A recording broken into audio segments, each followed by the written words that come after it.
नमस्कार दोस्तों, आज हम लोग जानेंगे बाबर का पूरा इतिहास। बाबर का बचपन और शुरुआती जीवन। मुगल सम्राट के बाबर का जन्म 14 फरवरी 1483 अंधीजान शहर के फरगाना घाटी में जहीरुद्दीन मोहम्मद बाबर के रूप में हुआ। बाबर के पिता का नाम उमरेशक मिर्जा था, जो फरगाना की जागीर का मालिक था, और उसकी मां का नाम कुतुलनिगार खां था। बाबर अपने पिता के तरफ से तैमूर का वंशज और अपने मां के तरफ से चंगेज खान के वंशज थे। मुगल बादशाह बाबर मंगोर मूल के बरला जनजाति से आते थे, लेकिन जनजाति के अलग अलग सदस्य भाषा, रीति रिवाज और लंबे समय से तुर्की क्षेत्र में रहने की वजह से खुद को तुर्की मानते थे। इसलिए मुगल सम्राट ने तुर्कों से बहुत समर्थन हासिल किया और जिस साम्राज्य की उन्होंने स्थापना की थी वह तुर्की थी।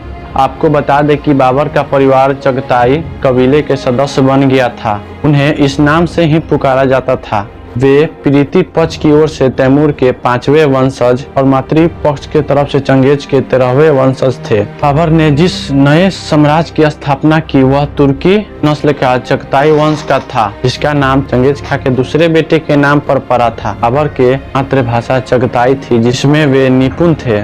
बाबर ने बाबरनामा के नाम से चगताई भाषा में अपनी जीवनी भी लिखी थी, लेकिन फारसी उस समय की आम बोलचाल थी। बाबर के पिता उमर शेख मिर्जा ने फरगाना की घाटी पर शासन किया, क्योंकि उस समय तुर्कों के बीच के उत्तराधिकारी का कोई कानून नहीं था। वहीं बाबर का हज 11 साल के ही थे तब उनके पिता की मृत्यु हो गई, जिससे छोटी से ही उम्र में ही बाबर जिम्मेदारियों के बोझ तले दब गए। शुरुआती दौर बाबर के लिए काफी चुनौतीपूर्ण और संघर्षमय रहा है, लेकिन बाद में इसी मुगल साम्राज्य ने भारत के कई हिस्सों पर राज किया। आपको बता दें कि बाबर ने शुरुआती दौर में अपने पैतृक स्थान पर फरगना पर जीत तो हासिल कर ली थी, मगर वे बहुत समय उस पर राज नहीं कर पाए और उन्हें हार का सामना करना पड़ा था। उस समय उन्हें बेहद कठिन दौर से गुजरना पड़ा था। इस समय मुगल सम्राट का कई सहयोगी ने साथ नहीं छोड़ा।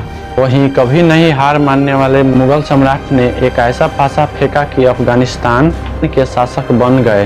दरअसल विलक्षण प्रतिभा के धनी सम्राट बाबर ने उस समय का फायदा उठा लिया, जब उसके दुश्मन एक दूसरे से दुश्मनी निभा रहे थे, और 1502 में अफगानिस्तान के काबुल में जीत हासिल की, जिसके बाद उन्हें बादशाह की उपाधि धारण मिल गई।